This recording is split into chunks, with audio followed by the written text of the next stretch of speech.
अस्सलाम वालेकुम वरहमतुल्लाहि वबरकातुहू। जो ये अल्लाह एसोसिएशन की तरफ से राना हमदम जी जो ये आपकी खिदमत में हाज़िर है। उम्मीद है आप सब लोग खैरियत से होंगे। जैसा कि जनाब आपको मैंने बताया था कि मैं आपको FIR के मतलब बताऊंगा, तो मैं आपको FIR के मतलब डिटेल से तफसील से अब एक लेक्चर देने लगा हूँ। पहली बात तो FIR होती क्या है। इसको कहते हैं जी FIR। इसके 6 कालम्स होते हैं। जो छः कालम्स होते हैं, कालम नंबर 1 में लिखा होता है तारीख और वक़्त। कालम नंबर 2 में लिखा होता है जो एप्लीकांट होता है, जो मुदई होता है, नाम व सकूनत इतला दहिंदा मुस्तगीस इसको कहते हैं। कालम नंबर 3 में लिखा होता है मुख्तसर कफ़ियत, या जो आपका सामान खो गया हो, गुम हो गया या कोई ऑफेंस हुआ हो। आगे लिखा हुआ है बजुर्म 489F। कालम नंबर 4 में लिखेंगे जाए वकूआ से थाने किस सिमत में और फासला कितना है।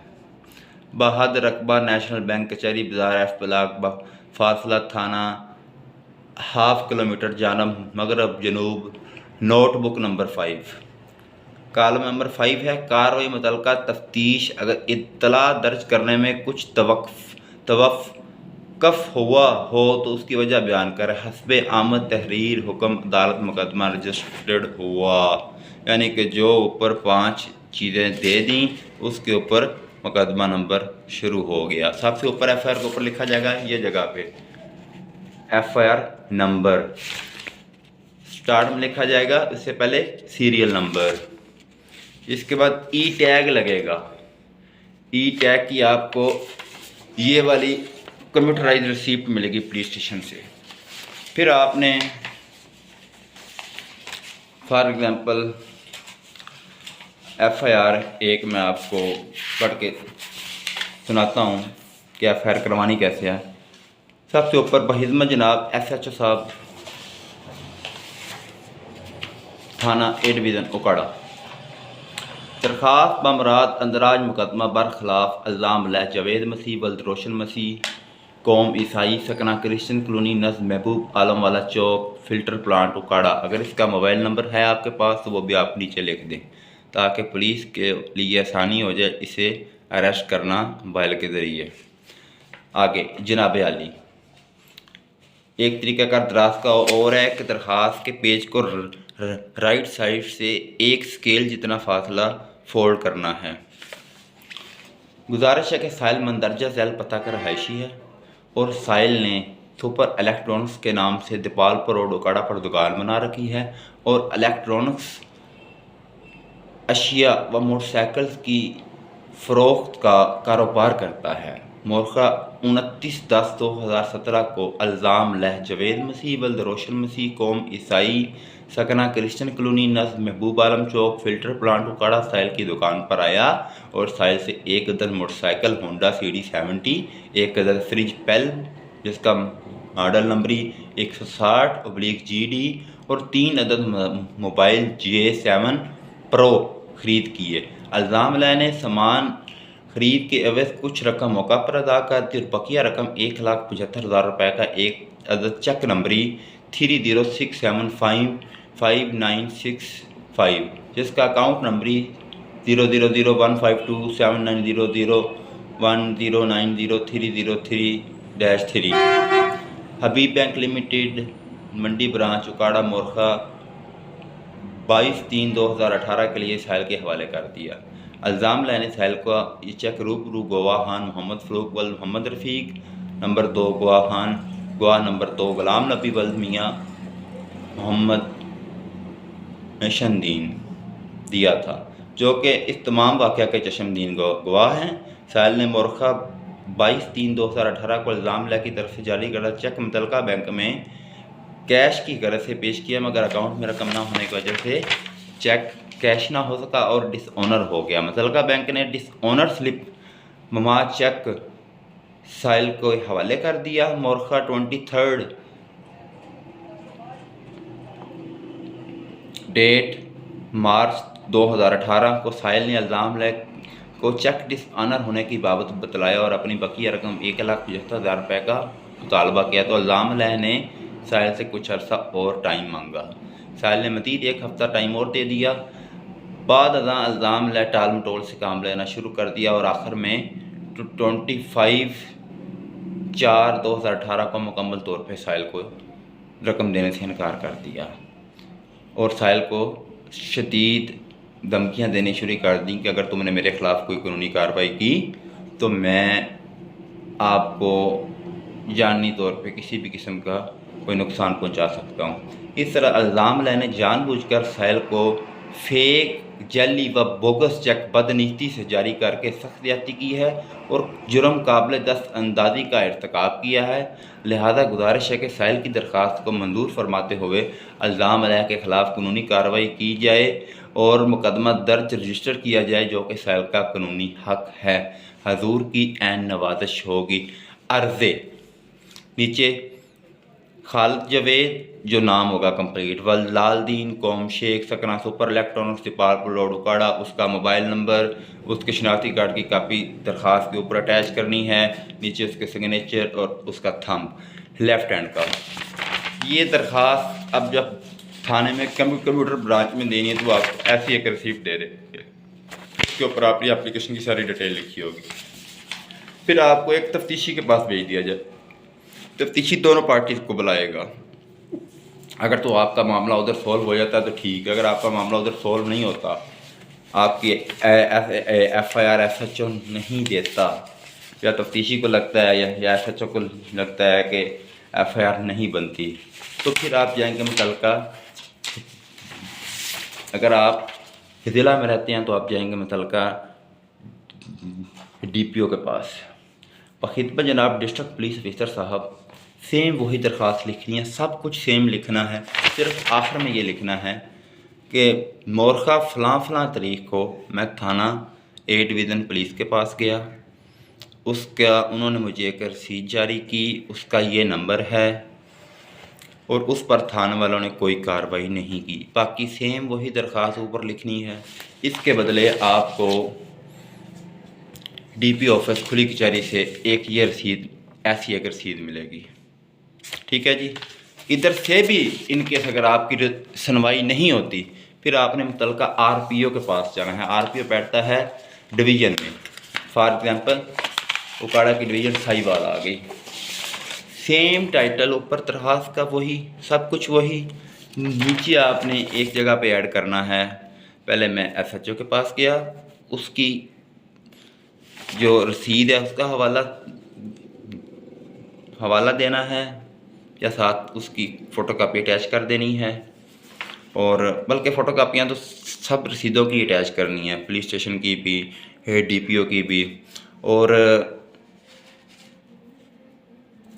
पुलिस स्टेशन वाली जो एप्लीकेशन होगी उसकी रसीद की फ़ोटोकॉपी प्लस हवाला देना है। उसके बाद फिर DPO के पास आप गए, उसकी फ़ोटोकॉपी, दरख्वास्त की फ़ोटोकॉपी और उधर से जो रसीद हुई उसकी फ़ोटोकॉपी, और फिर एंड में वही लिखना है कि ताहाल कोई कार्रवाई नहीं हुई और जनाब के पास मुकम्मल अख्तियारात हैं कि मेरे मौक़िफ़ को सुना जाए और मेरा चेक डिसऑनर हुआ है, मेरे हक़ में FIR बनती है, मैंने अपनी रकम 1,75,000 रुपया रिकवर करवानी है, जो अभी तक पुलिस ने नहीं मुझे पैसे लौटाए।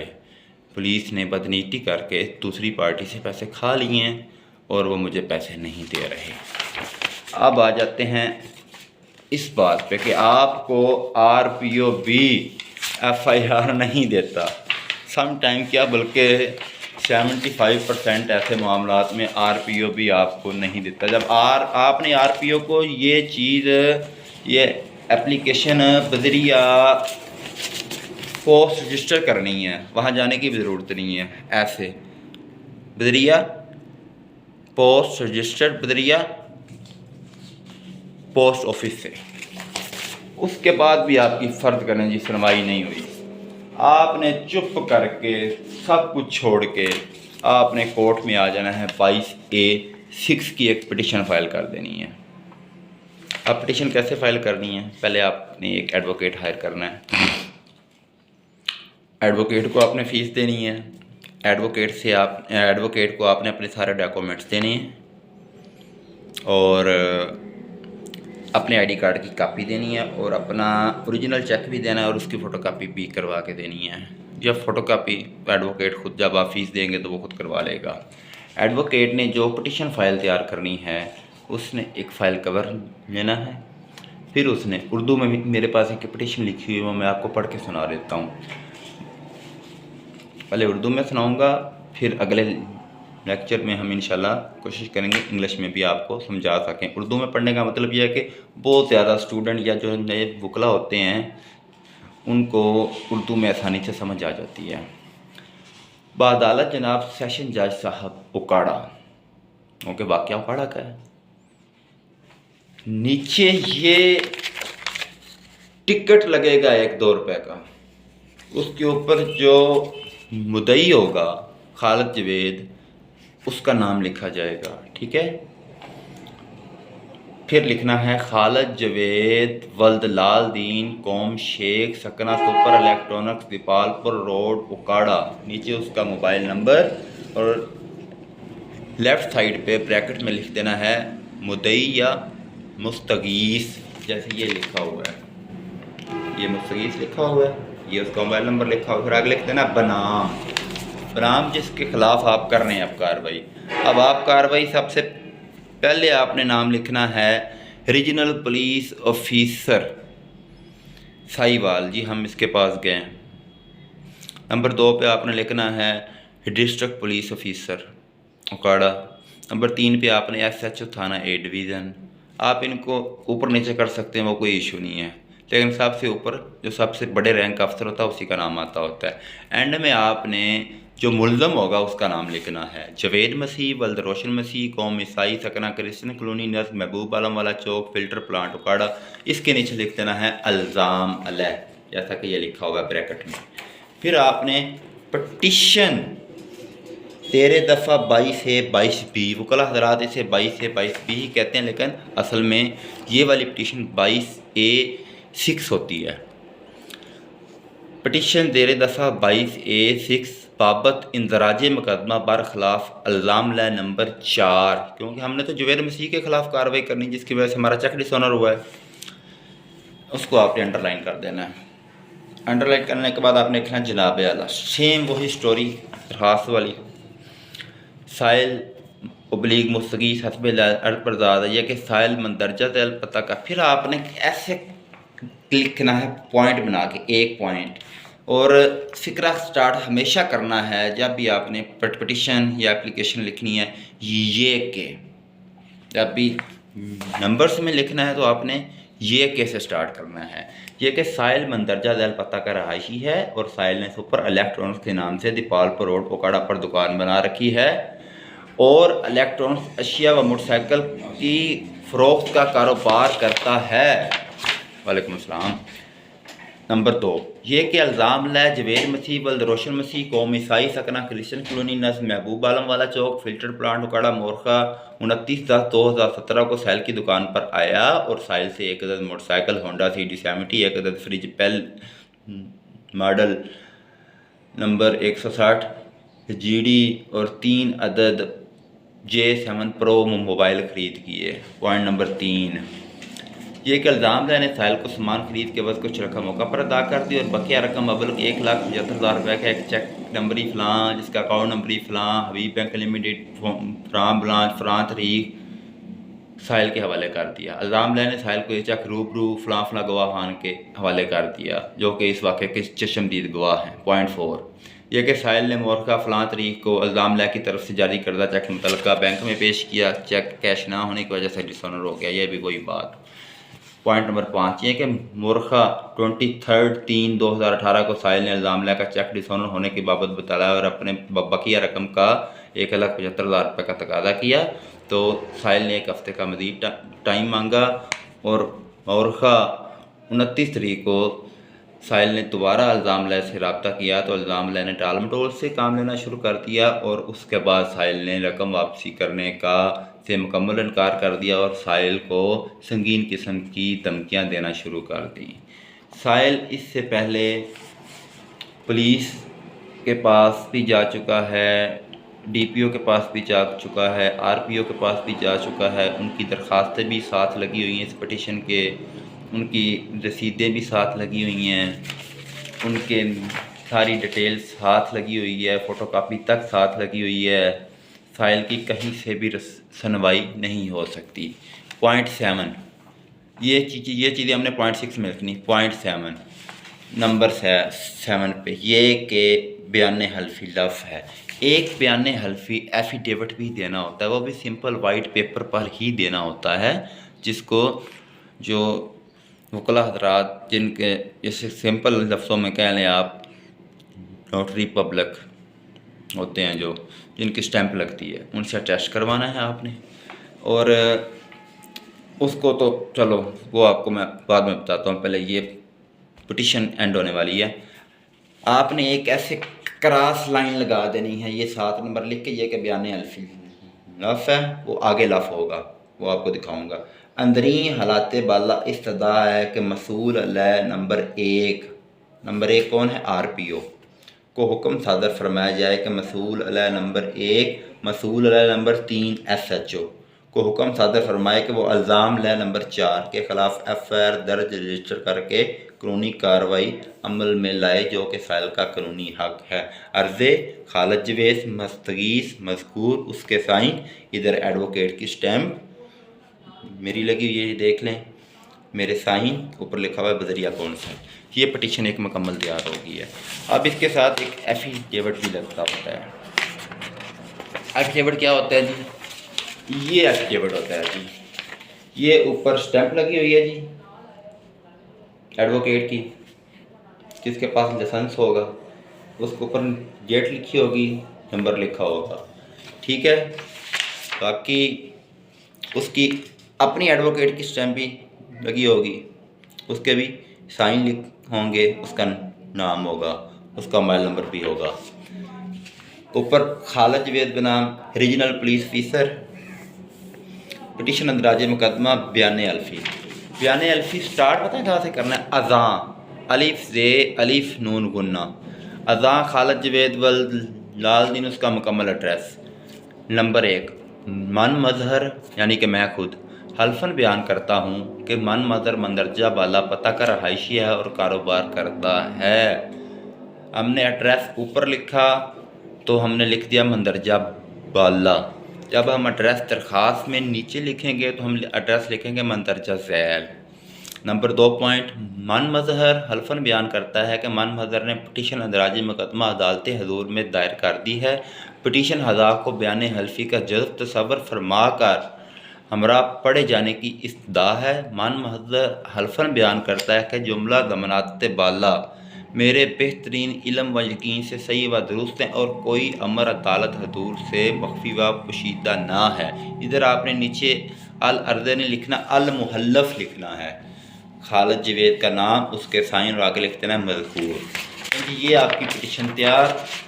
आगे देखें, आपके सारे अटैचमेंट डॉक्यूमेंट अटैच हैं, रीजनल पुलिस ऑफिसर की एप्लीकेशन अटैच है, एसएचओ की एप्लीकेशन अटैच है, अपने एसएचओ का ये वाला ई टैग वाली जो रिसीप्ट है वो अटैच है, फिर डीपीओ वाली एप्लीकेशन अटैच है, ये देख सकते हैं आप। इसकी जो रसीद है खुली कचहरी वाली ये भी अटैच है।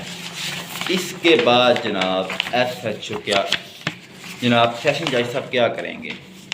सेशन जज साहब पहली तारीख पर ही पुलिस को आर्डर करेंगे कि वो थाने में हाज़िर हों और दूसरी पार्टी को भी एक नोटिस चला जाएगा। दूसरी पार्टी भी अदालत में आएगी, पुलिस भी अदालत में आएगी। पुलिस ऐसा खुद तो नहीं आता होता, वो तो कंटेम्प्ट में जब एडवोकेट, वो अगली बात फिर समझाता हूँ। पुलिस अपनी रिपोर्ट तैयार करके लेके आएगी, जिसके ऊपर हमने एफआईआर करवानी है वो भी अपना वकील हायर करेंगे। जिसने एफआईआर जिसके ऊपर होनी है वो भी अपना भी वकील हायर करेगा। जिसने एफआईआर बदरिया वकील बन के करवानी है मुस्तगीस ने, वो भी अपना एक एडवोकेट हायर करेगा। पुलिस की रिपोर्ट आएगी। रिपोर्ट में पुलिस कुछ भी लिख दे, चाहे उसके हक में लिख दे चाहे उसके हक में लिख दे, चेक डिसऑनर हुआ, दैट्स क्लियर, साइन उसी के हैं, अकाउंट नंबर उसी का है, उसी बैंक का है, जेन्युइन प्रूफ। 100 में से 99% FIR होते हैं। हाँ सॉरी, एक चीज़ और, चेक के ऊपर या बैक साइड पे गारंटी ना लिखा हो, गारंटी नहीं लिखा होना चाहिए। अगर क्रॉस चेक होगा तो फिर कंपनी की स्टैंप लगी होनी चाहिए, ठीक है। उसके बाद जनाब SHO को मुतल्लिका फिर आर्गूमेंट्स होंगे दोनों एडवोकेट्स के। जो अपने आर्गूमेंट्स में कामयाब हो गया, सबूत देने में कामयाब हो गया, जज साहब फौरी एक आधी तारीख के अंदर अंदर या शायद उसी दिन में उनके पास अख्तियार आते हैं, FIR के आर्डर दे देंगे। फिर मुद्दई जाता है पुलिस स्टेशन, वो FIR के आर्डर लेके।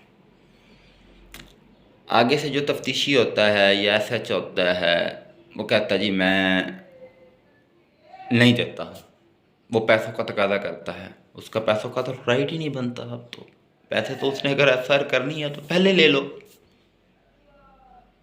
पहले भी पैसे लिए FIR नहीं दी, अब तो तुम्हारी मजबूरी है, तुम ना दोगे तो वो वापस कंटेम्प्ट में आ जाएगा, हुक्म अदूली जिसे उर्दू में कहते हैं, उसे FIR फॉर एग्जांपल पुलिस वालों ने नहीं दी। वो फिर आ जाता है जनाब अपने एडवोकेट के पास, सर मेरा काम नहीं हुआ, पुलिस वालों ने मुझसे इतने पैसे मांगे हैं, मुझे FIR नहीं दी। एक सिंपल पेज में वही अदालत की कापी अटेस्टेड करवा कर जिसमें FIR का हुक्म लिखा हुआ है वही आपने ला के जनाब इधर होगी कहीं, ओ फिर आपको कभी दिखाऊंगा, उससे वीडियो बहुत लंबी हो जाएगी, बहुत लंबी हो जाएगी। तो जनाब आपने एक एप्लीकेशन लिख के कंटेम्प्ट की SHO के ख़िलाफ़ 150C के तहत SHO को एडवोकेट कोर्ट में तलब कर सकता है। लेकिन SHO फिर क्या करता है, खुद नहीं आता, अगली तारीख पे या उसी दिन ही FIR रजिस्टर्ड करके बजरिया जो उस अदालत का अहलकार होता है, हर अदालत का एक पुलिस स्टेशन का एक अहलकार होता है जो पुलिस स्टेशन के सारे डॉक्यूमेंट रोज़ाना की बुनियाद पे अदालत में लेके आता है। अगले दिन वो FIR लेके आ जाता है। इन केस अगर फिर भी नहीं आता और अदालत के पास मुकम्मल अख्तियार आता है कि वो SHO को बुला लेती है और अदालत के पास मुकम्मल अख्तियार आता है कि वो SHO के ख़िलाफ़ कानूनी कार्रवाई 155C के तहत करके उसको नौकरी से बर्खास्त भी करवा सकती है और उसके ख़िलाफ़ और भी स्ट्रिक्ट एक्शन ले सकती है। FIR हर हाल में फिर हो के रहेगी। कानून का कोई नाम है, कानून कोई चीज़ है, कानून ऐसे नहीं है, एक मुकम्मल प्रोसीजर होता है, एक तरीक़ेकार होता है। आज आप दोस्तों को ये चीज़ बताने का मेरा मकसद ये था कि जनाब इस तरीके से हमने, अगर आपका पास कुछ चेक वगैरह है वो डिसऑनर हो गया है और पुलिस आपके साथ कोऑपरेट नहीं कर रही, तो आपने ये तरीक़ेकार अपनाते हुए आपने FIR करवानी है। इस तरह से आपकी FIR 100 में से 99% इंशाल्लाह ताला हो जाएगी। लेकिन जी अगले लेक्चर के लिए जो एसोसिएशन की तरफ से राना हमजा मजीद जो ये एडवोकेट को इजाज़त दीजिएगा। अल्लाह हाफिज़। पाकिस्तान जिंदाबाद। खुश रहें, दुआओं में याद रखें, इंजॉय करें। आज वीकेंड है। अस्सलाम वालेकुम। खुदा हाफिज़।